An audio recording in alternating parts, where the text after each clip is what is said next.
Hello, welcome to Begin Within. My name is Jamie Chapman, and you are watching our federal series. This video is going to focus on how to write a federal resume. Let me tell you, I have really been dreading making this video because when I teach the class live, usually it goes over 2 hours. There are so many nuances to writing a federal resume and applying for federal employment that what you're going to receive during the video is a very, very high-level overview, very quick and dirty version of the full-on class.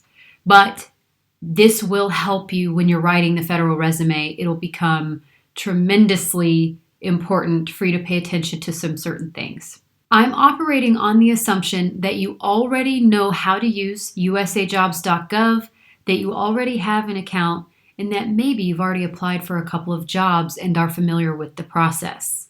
I encourage you to watch Decoding USA Jobs on the Begin Within YouTube channel prior to watching this video.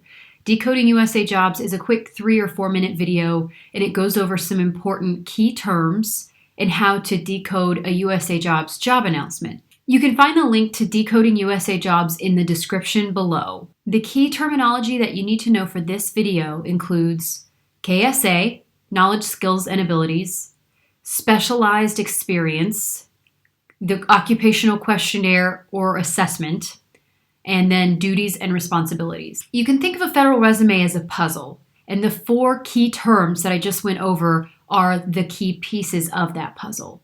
What we're going to talk about today is primarily what you need to put in a federal resume to qualify for the job you want. If you read an entire USA Jobs announcement, there's a section called Required Documents. The Required Documents section says that your resume may be submitted in any format. A federal resume requires different key pieces of information than a traditional resume. Read the Required Documents section of any USA Jobs announcement and you will see the data that has to be in a federal resume. Whenever you're writing the resume, keep in mind there are no photographs allowed. You must include month and year format and hours worked per week. And it requires, in some cases, for some agencies, it requires for you to put your salary. You may have heard a rumor that you have to use the USA Jobs resume builder online to be qualified for these jobs. That's not particularly true. It says in the required document section that you may submit your resume in any format. I will be using a resume template today that is a Microsoft Word document. No matter what word processor you use, if you submit a resume and don't use the USA Jobs builder, always save it as a PDF prior to sending them in.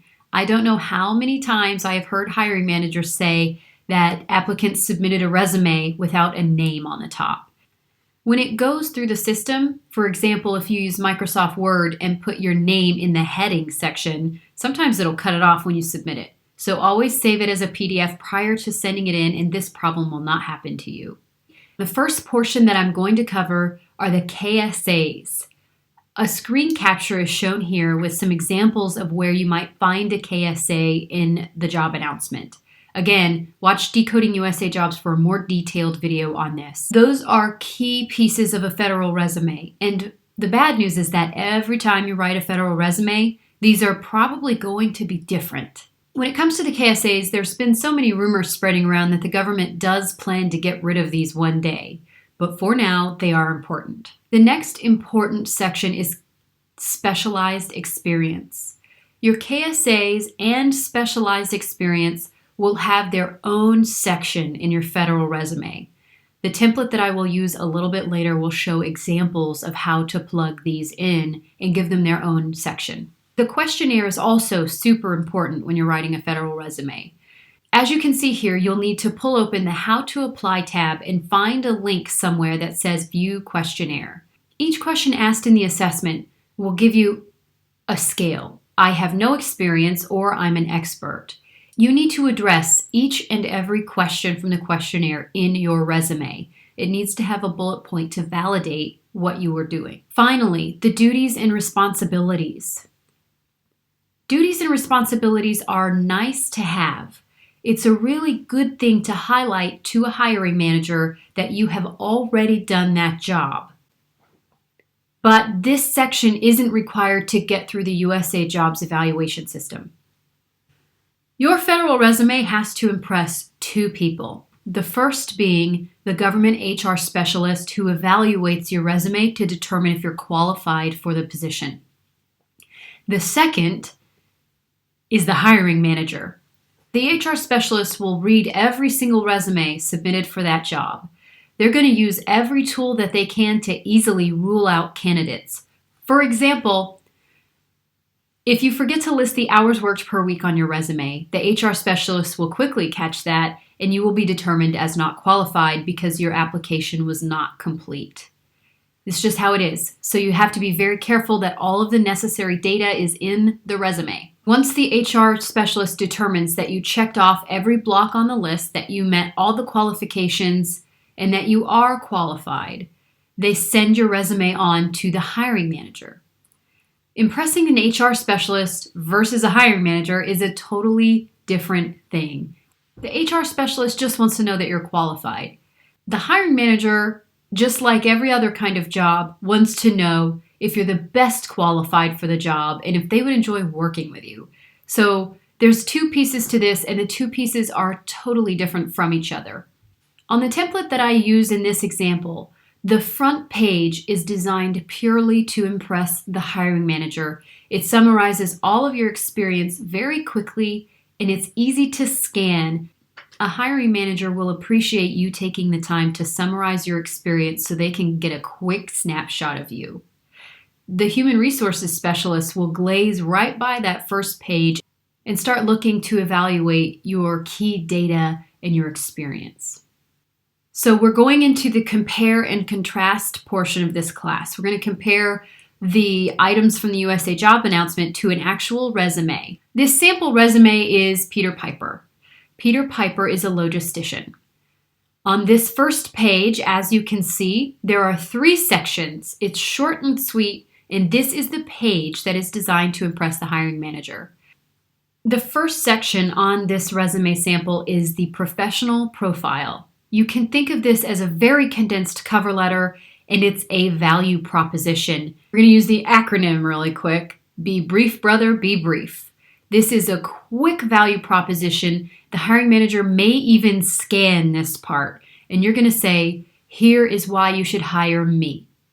This section is so important. It's your value proposition, how you can help the hiring manager and help the agency complete their mission. This requires a little bit of research, and you're going to need to adjust this piece every time you apply for a job. The second section here is specialized experience. Right on the front page, you are highlighting for the hiring manager that you had the specialized experience they asked for in the job announcement. So as you can imagine, this section needs to be tailor-made for each and every job that you apply for and highlight the specialized experience section of the job announcement. The third section is summary of qualifications. This section is one that I like to reserve either to use when you have already done some of those duties and responsibilities, or if you have some outstanding qualifications, awards, or bragging blocks that you would like to highlight right on the front page. The summary of qualifications section might be a good place to add things like communication, public speaking, and your managerial skills. The second page is the experience section. This top block is where we write out all of the required things, the job title, the month and year, the organization, where it was, and how many hours per week. If the agency requires it, we also write salary here. If you work 80 hours per week, for example, all of our military folks definitely work more than 40 hours a week, write 40 plus. We don't want the hiring manager to see that you work 80 hours a week and then think that you might be burned out or tired. The essential duties section is basically a really quick description of the job. We move down here to these other pieces. This says key accomplishments. You can think of it as a brag block. This is where you'll write down any awards or promotions that you received or letter of recommendations, anything like that. The next section, again, here we see it, specialized experience. This is where you write out exactly what they are asking for in the job announcement. And moving on, you will see this portion, and these are going to change with every resume. This is the KSA portion. Highlight each individual knowledge, skill, and ability or competency that they are asking for in the job announcement.